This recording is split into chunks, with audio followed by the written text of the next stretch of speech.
Ce projet est une performance audiovisuelle. L'audio, la musique, elle est composée et jouée par Annabelle Play. Et les visuels, ce sont des visuels interactifs, joués live sur scène, sont faits par moi-même.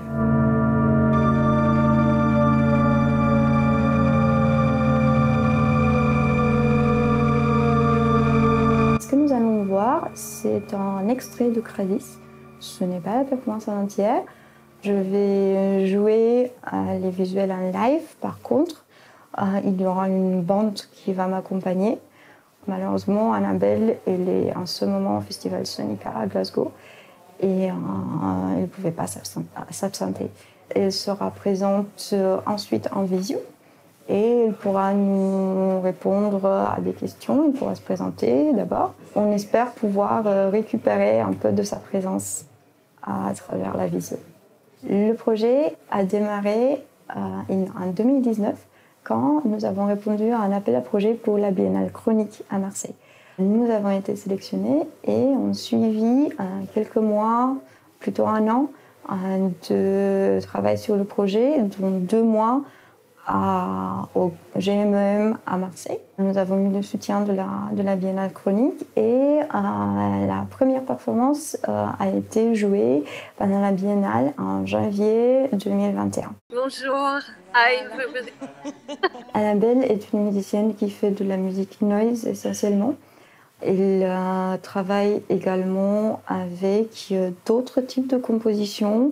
Elle utilise beaucoup de sons d'orchestre même afin de faire ressortir des images, des émotions, des distances, des échelles. C'est une musicienne de live qui a une présence très forte sur scène. De mon côté, je suis très attachée aux médias du temps réel, c'est-à-dire que mes créations sont autour du jeu aussi, du jeu en live, parce que je joue mes visuels avec des outils de jeux vidéo et à la manière d'un jeu vidéo. Il est vrai que j'ai produit mes contrôles de manière à pouvoir contrôler de manière très fine mes effets. Donc je ne vais pas utiliser une manette de jeu vidéo, je vais plutôt utiliser des contrôleurs qui ressemblent plus aux contrôleurs de musique électronique.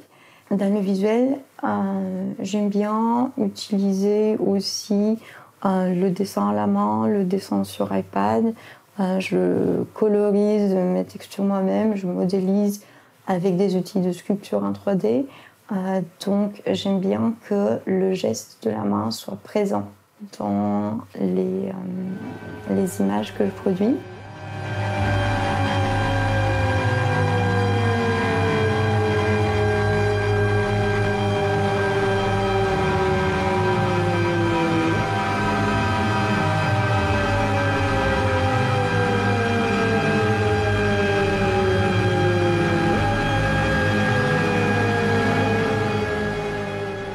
Tout a commencé quand Annabelle m'a recommandé de lire un livre qui s'appelle « La vie des plantes » d'Emmanuel Coccia. Emmanuel Coccia est un philosophe qui réside à Marseille en ce moment. Il donne des cours à l'université, mais aussi il a une formation de botaniste. Donc « La vie des plantes », son livre, il parle d'une vision du monde comme un mélange.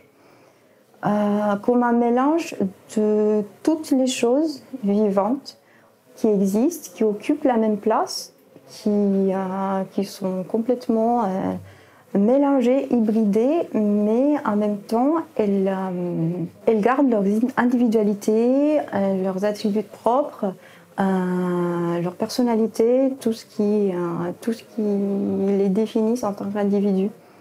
Et cette vision nous a plu à toutes les deux.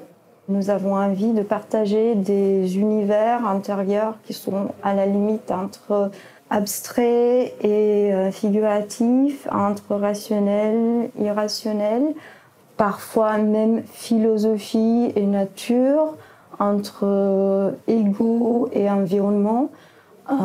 toutes ces choses qui, en vrai, ne sont pas en opposition les unes avec les autres, mais quelque part, elles se mélangent. Donc, ce thème du mélange était déjà présent dans nos œuvres séparées, et en créant un projet ensemble, on avait l'intention de faire émerger un univers commun, mais à chaque fois en gardant nos individualités, et voilà, on crée un krasis. Krasis, c'est le mot, c'est un mot qui vient du grec ancien qu'Emmanuel Ecocché utilise pour désigner ce phénomène de mélange.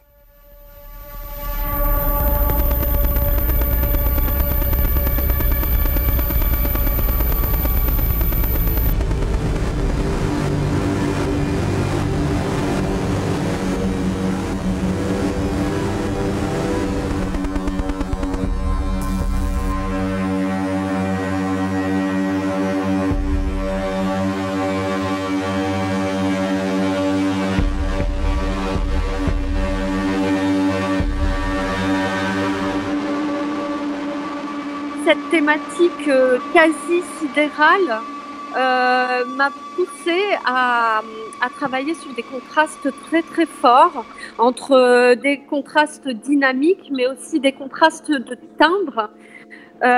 Et j'ai cherché en particulier pour cette pièce à me rapprocher d'une dimension orchestrale et symphonique pour voilà, donner cette impression d'espace, oui, quasiment d'espace sidéral. Donc il y a des timbres vraiment qui se rapprochent des timbres de l'orchestre, en sachant que tous les sons sont générés par des synthétiseurs et viennent dialoguer avec des sons plus électroniques, plus rêches, avec de la saturation, pour créer voilà, des plans différents, et également ces notions d'éloignement, de rapprochement, d'hybridation, avec des effets comme par exemple la réverbération.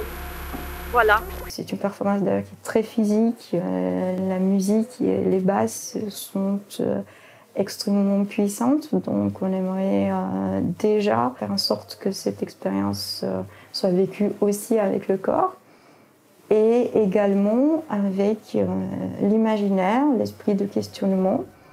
Qu'est-ce qu'on a vu? Pourquoi? Où est cet endroit?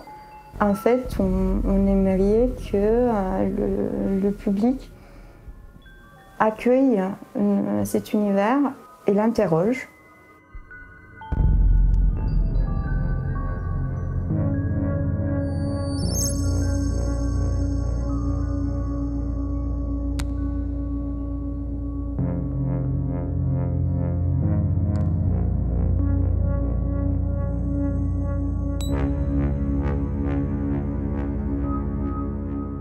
Ce que nous aimerions créer, c'est une sorte de krasis avec le public, dans le cadre duquel le public accueille, occupe le même espace que cet univers qu'on veut leur présenter.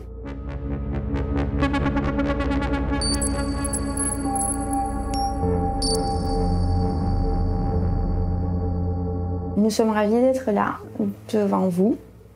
Et toute occasion pour montrer notre performance est la bienvenue, et nous sommes heureuses de jouer devant tous les publics.